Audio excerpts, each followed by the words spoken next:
se nižu, teške za nas i sad ulazimo u ritam igranja svaka 3 dana i skoro da su pa sve u gostima, tako da to još dodatno stavlja pred nas jedan poseban zadatak.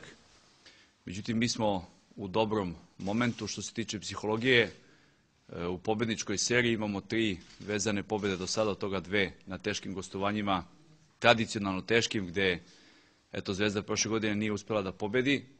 Nastavlja se taj niz, gostujemo u Kuli, koja jeste jedno ne samo tradicionalno teško gostovanje, već i tradicionalno težak protivnik za Zvezdu, koji je uspevao i na Marakani da otkine bodove.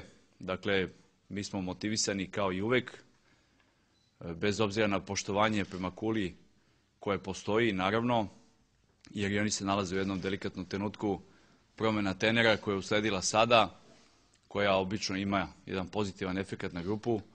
Mi smo motivisani, dakle, željni da uz bodove koje jurimo prikažemo i bolju igru nego što je to bilo u Kragujevcu. Spremni smo uglavnom svi zdravi, osim Dimitrijevića, na kojeg još ovaj put nećemo moći da računamo. Ja se nadam da će on već biti u konkurenciji za sastav od nedeljnog treninga, dakle od ponedeljka će biti u takmičarskoj grupi. Ostali momci su spremni, osim naravno Asamo i Babalja koji nam se priključuju također u ponedeljak. Teških gostovanja za nas, sigurno da nas očekuje jedna teška utakmica i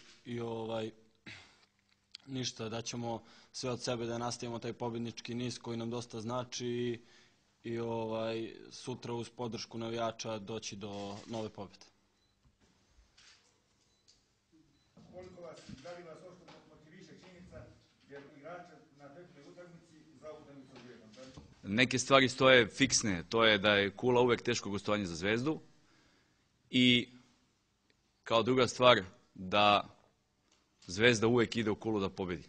Bez obzira na sastav Crvene Zvezde i bez obzira na sastav Hajduka iz Kule. Prema tome, to su neke stvari koje se ne menjaju.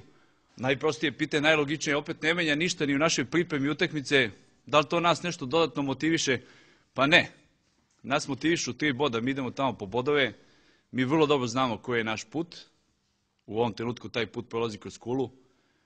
Potpuno mi je svejedno u kakvom će sastavu istrčati Hajduk iz Kule. Ako su oni pronašli računicu u tome da odmore igrače protiv Partizana, smatraju da ta utakmica nije bitna, da je bitna ova, to je njihova stvar. Što se mene tiče, meni je potpuno svejedno u kom će sastavu Hajduk iz Kule istrčati. Mi smo spremni za ovu utakmicu i idemo u Kulu da pobedimo.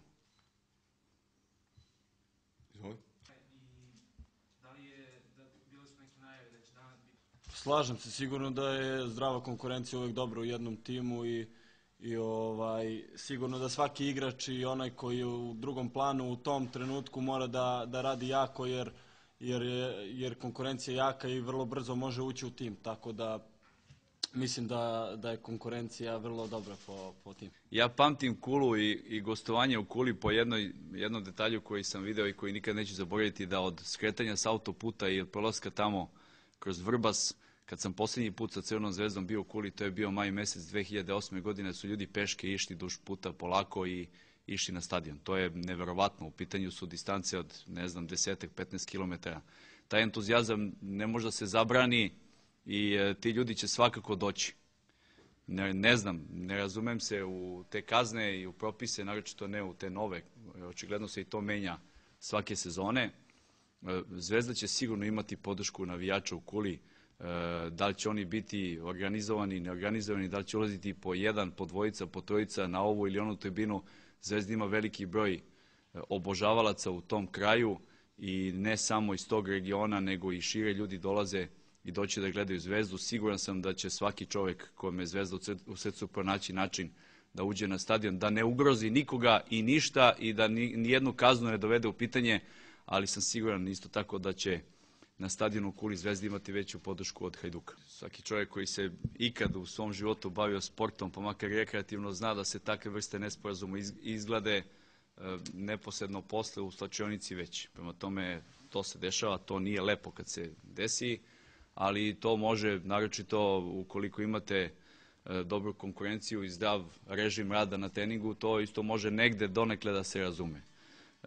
Oni su dobili kaznu, prihvatili je naravno kao pravi profesionalci, rade odvojeno pod neposrednom komandom Bate Adulovića, našeg kondicionog trenera, i ja sam tu u svakom njihovom terminu treninga. Oni rade dobro i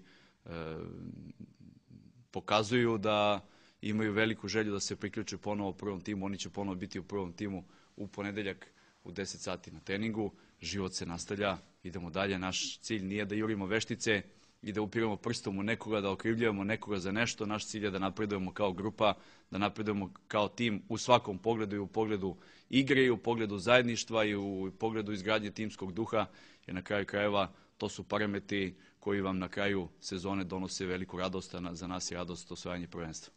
Nemam dilemu, imamo dosta veliki fond igrača sada. Uspeli smo da pojačamo konkurenciju pred kraj prelaznog roka. To su sve momci koji su se vrlo brzo integrisali, koji su počeli da nam donose konkretnu neku vrednost njihovu i konkretno nešto što nismo imali. Imamo veliku bazu, veću bazu igrača. Imamo zgusnut raspored, kao što znate. U naredne 2 nedelje očekuje nas 5 utakmica, od kojih 4 igramo u gostima.